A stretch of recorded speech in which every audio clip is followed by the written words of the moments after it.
Hello বন্ধুরা, সবাই কেমন আছো? আমি খুব ভালো আছি, আশা করি তোমরাও খুব ভালো আছো। দুপুরের মেনুতে যদি ভাত ডালের সাথে এরকম বকফুলের বড়ার রেসিপি থাকে বা বকফুলের বড়া যদি থাকে, তাহলে কিন্তু দুপুরের খাবার কিন্তু একেবারে জমে ওঠে। এখন শীতের মরশুমে বকফুল কিন্তু খুবই পাওয়া যাচ্ছে, আর এরকম যদি গরম গরম বকফুলের বড়া আমাদের ডালের সাথে যদি থাকে, তাহলে কিন্তু মাছ মাংস আর কিছুই লাগে না আমার যা মনে হয়। তাতেই কিন্তু আমাদের খাবার একেবারে জমে ওঠে দুপুরের খাওয়াটা। তাহলে এই মুচমুচে খাস্তা মানে বকফুলের বড়ার রেসিপি কিন্তু আজকে শেয়ার করছি। সেটা কি কি টিপস ফলো করলে এত সুন্দর মুচমুচে বড়াগুলো একদম মুচমুচ করবে আর অনেকক্ষণ ধরে মুচমুচে থাকবে, সেই টিপসগুলো কিন্তু ফলো করে যদি বানান তাহলে খুবই ভালো হয়। আর আমি সেই টিপসগুলোই আজকে তোমাদের সাথে শেয়ার করব।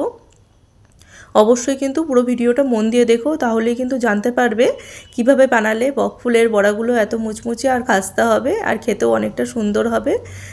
আর আর কি বলবো, তাহলে তাড়াতাড়ি আমরা দেখে নিই কী কী লাগছে আমাদের এই বকফুলের বড়া তৈরি করার জন্য। তাহলে চলে আসি কী কী লাগছে। প্রথমেই আমাদের লাগবে কিন্তু ফ্রেশ বকফুল আমি নিয়ে নিয়েছি। এবার বকফুলের ভালো করে হালকা করে ধুয়ে নিয়েছি। আর বকফুলের ভেতরে যেই ডাঁটিটা থাকে, সেই ডাঁটিটা কিন্তু অবশ্যই বের করে দিতে হবে, না হলে কিন্তু বড়াটা কিন্তু তেতো লাগবে।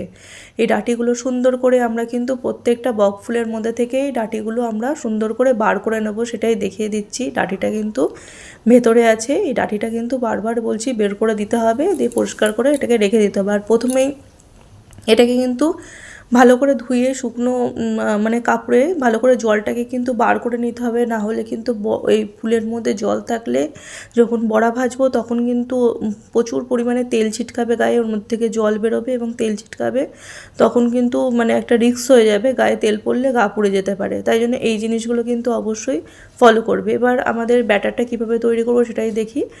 প্রথমে আমি নিয়ে নিয়েছি মোটামুটি 4 চামচ থেকে 4 চামচ মতো বেসন। এর মধ্যে পরিমাণ মতো দিয়ে দেবো হলুদ, তারপরে দিয়ে দেবো সামান্য পরিমাণ হলো কালো জিরে, 1 চিমটি মতো দিয়ে দেবো খাওয়ার সোডা, বেশি দেবো না, বেশি দিলে কিন্তু অত্যন্ত তেল ঢুকে যাবে, জিনিসটা ভালো হবে না। 1 চিমটি মতো। এর পরিমাণ মতো লবণ দিয়ে দিয়েছি। এর মধ্যে আপনারা চাইলে কিন্তু ব্যবহার করতে পারেন, লঙ্কা কুচি, আমি কিন্তু ব্যবহার করিনি। এখানে আমি কিন্তু আতপ চাল গুঁড়ো করে নিয়েছিলাম ভিজিয়ে, সেই আতপ চালের গুঁড়োটাই দিয়ে দিয়েছি। আর ব্যবহার করেছি স্বাদ মতো চিনি। এবার সব উপকরণগুলো ভালো করে মিশিয়ে নেব।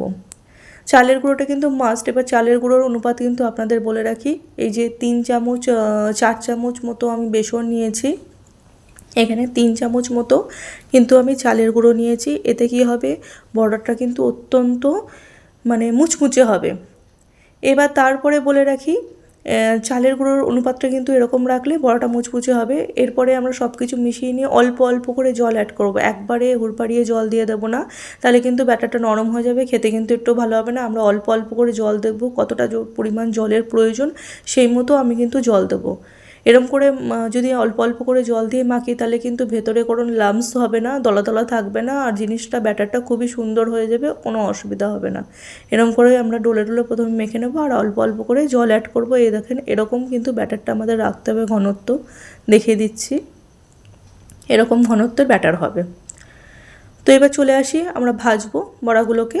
আর এই ব্যাটারটা কিন্তু আমাদের 1 থেকে 1.5 ঘন্টা মতো রেস্টে রাখতে হবে।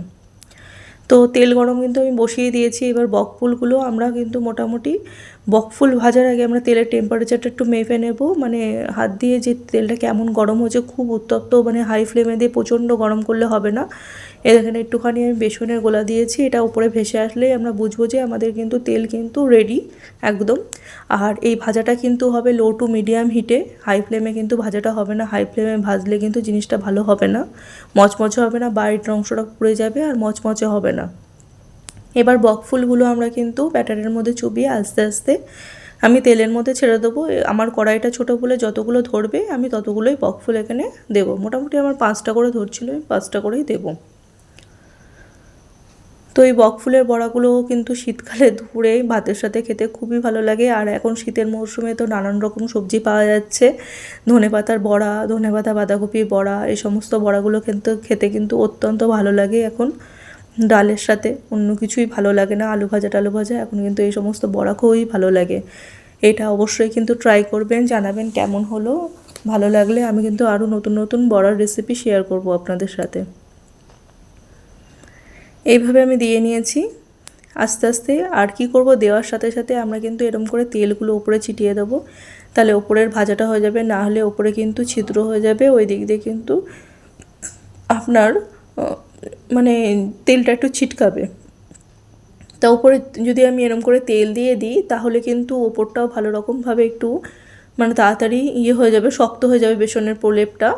তবে ও উল্টে দিলে আর কোনো সমস্যা হবে না। এরকম আস্তে আস্তে উল্টে পাল্টে একটু ধৈর্য ধরে কিন্তু ভাজতে হবে, হাই ফ্লেমে ভাজলে কিন্তু জিনিসটা ভালো হবে না। লো টু মিডিয়াম হিটে আস্তে আস্তে ভাজতে হবে এটাকে। প্রথম ব্যাচে আমার 5টা হয়েছে, পরের ব্যাচে আরও 6টা দেবো আমি। এরকম করে এই দেখুন আমাদের ভাজা একদম হয়ে গেছে। এবার আমরা ভাজাগুলোকে তুলে নেব। আস্তে আস্তে ভাজাগুলোকে আমি আস্তে আস্তে তুলে নেব। তুলে নিয়ে আবার পরের লটের আবার ভাজাগুলোকে কিন্তু আমি তেলের মধ্যে দিয়ে দেবো।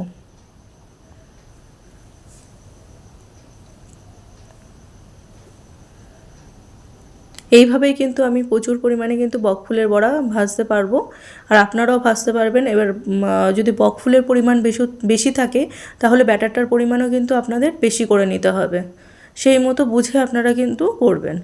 আমি মোটামুটি 12 থেকে 14টা মতো ভেজেছিলাম। আমার কিন্তু ভাজা একদম কমপ্লিট, দুইয়েতেই ভাজা হয়ে গেছে। খাওয়ার আগে একেবারে ভাজছিলাম, কারণ গরম গরম খেতে হবে, শীত তো, আগে আগে ভাজলে ঠান্ডা হয়ে যাবে, জিনিসটা একটুও খেতে ভালো লাগবে না। এবার কিন্তু আমি একদম সার্ভ করে দিচ্ছি। দেখেন কতটা টেস্টি আর কতটা মচমচে হয়েছে, দেখেই বুঝতে পারছেন। এতটা ভালো হয়েছিল খেতে যে কি বলবো। আপনারা কিন্তু অবশ্যই ট্রাই করবেন, আর ট্রাই করলে অবশ্যই জানাবেন আমাকে কেমন হলো।